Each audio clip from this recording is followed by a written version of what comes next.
Assalamualaikum warahmatullahi wabarakatuh, dan salam sejahtera untuk kita semua.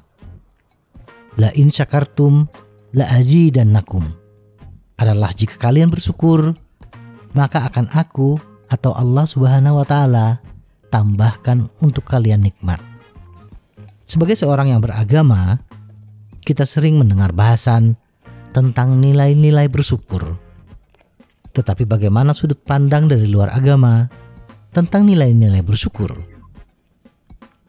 Memaksa otak kita untuk memikirkan kembali hari-hari kita dan ingatan kita dan menuangkannya dalam daftar rasa syukur kita tidak hanya dapat memberikan efek terapeutik, tetapi juga dapat bermanfaat bagi kesehatan mental kita di masa depan. Yang diperlukan hanyalah mencatat orang-orang, hal-hal, dan peristiwa-peristiwa yang kita hargai dalam hidup kita. Tentunya ini menjadikannya salah satu cara termudah untuk mempraktekkan perawatan diri.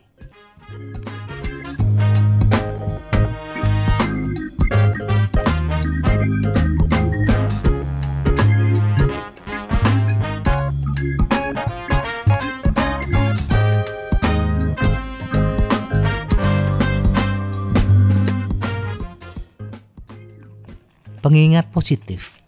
Idenya adalah semakin kita menuliskan apa yang kita syukuri, semakin kita mulai memperhatikan dan menghargai hal-hal yang membuat kita bahagia, dan kita kemudian dapat menerapkannya ke dalam rutinitas kita. Ingatkah kita ketika suatu hari di pagi yang sejuk, kita bersepeda dengan kayuhan yang santai 10 hingga 20 menit mengelilingi pesawahan yang hijau, menghadirkan suasana yang nyaman dan tenang. Kita mungkin akan mencoba melakukannya lebih banyak lagi, bersepeda lebih lama lagi, terutama pada saat kita stres, atau kita harus pergi, atau ada sesuatu yang sedang kita pikirkan. Rasa kendali. Daftar ini bergantung pada kita. Berapa banyak hal yang kita catat, kapan dan di mana kita melakukannya, yang dapat memberikan manfaat tersendiri. Secara umum, ini adalah ide yang sangat positif, karena masyarakat merasa merekalah yang memegang kendali. Mereka tidak diberitahu apa yang harus dilakukan. Dan ini juga tidak seperti beberapa bentuk terapi yang terapisnya tidak memberitahu kita apa yang harus dilakukan. Mereka hanya memberi kita petunjuk dan kita harus menyelesaikannya sendiri. Dengan ini, kita melakukannya sendiri. Pada waktu yang kita inginkan, kita merasa seolah-olah kita memiliki kendali dan otonomi atas keseluruhan proses. Menambah semangat saat bepergian. Baik kita menulis daftar tersebut di secari kertas, jurnal, atau bahkan di ponsel kita, menyimpannya berarti kita memiliki sesuatu untuk dilihat kapanpun kita membutuhkan dorongan. Melihat bahwa kita membawa daftar ini dapat membantu kita kapan saja. Beberapa orang mungkin merasa ini melambangkan 10 menit ketenangan di penghujung hari. Bagi yang lain, ini mungkin melambangkan keinginan mereka untuk melakukan perubahan. Orang-orang membawa daftar ini hampir seperti jimat. Mereka merasa seolah-olah mereka akan mendapatkan semacam kekuatan emosional dengan memilikinya. Alat untuk mengelola stres. Daftar rasa syukur adalah sesuatu yang harus lebih sering dilakukan orang di tempat kerja mereka. Itu tidak harus menjadi sesuatu yang kita lakukan di rumah dengan mengenakan piyama sebelum tidur. Banyak orang yang mengalami stres di tempat kerja atau merasa sangat cemas akan pekerjaan. Daftar ini adalah sesuatu yang dapat membantu kita dalam mengelola stres.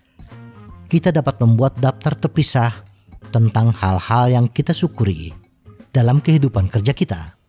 Apakah itu seseorang yang tersenyum kepada kita setiap hari, kopinya enak atau kantinnya enak. Mencatat semua hal kecil itu sebenarnya akan membantu orang-orang yang bersyukur menderita masalah di tempat kerja juga. Bagaimana kita memulai membuat daftar rasa syukur kita? 1. Bersikaplah spesifik. Pakar hipnoterapis dan kecemasan, Clue Brother Reed, penulis di Anxiety Solution, mengatakan penting untuk menuliskan daftar rasa syukur kita secara spesifik. Daripada hanya menulis tentang rasa syukur kita terhadap aktivitas bersepeda kita, tulislah tentang alasan-alasan spesifik mengapa kita berterima kasih kepada sepeda kita. Apakah hal-hal tersebut merupakan hal yang luar biasa? Apakah sepeda yang kita miliki sekarang ini memberikan kenyamanan yang terbaik? Hal ini memaksa otak kita untuk melakukan lebih banyak pencarian. Dan mental mencari hal-hal baik inilah yang melatih otak kita untuk secara otomatis mencari hal-hal baik, membuat kita secara alami menjadi lebih positif. Ini adalah hal yang baik untuk dilakukan bagi mereka yang mengalami kecemasan. Karena orang yang cemas seringkali berpikir yang terburuk. Rasa syukur mengatasi hal itu. 2. Pilih buku catatan khusus.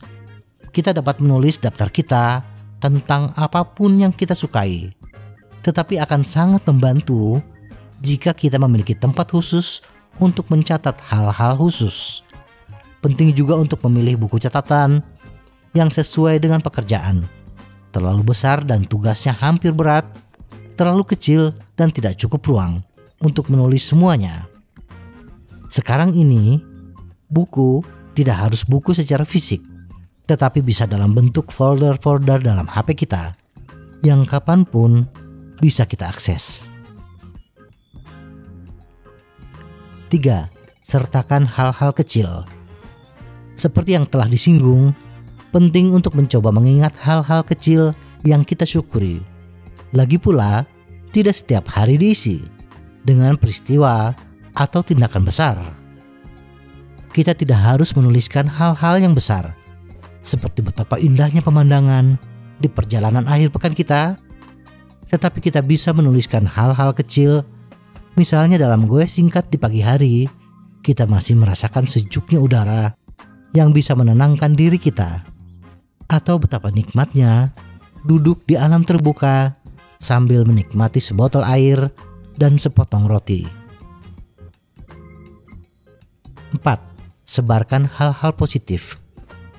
Begitu kita terbiasa, kita mungkin akan merasa lebih menghargai kehidupan sehari-hari, dan itu bagus.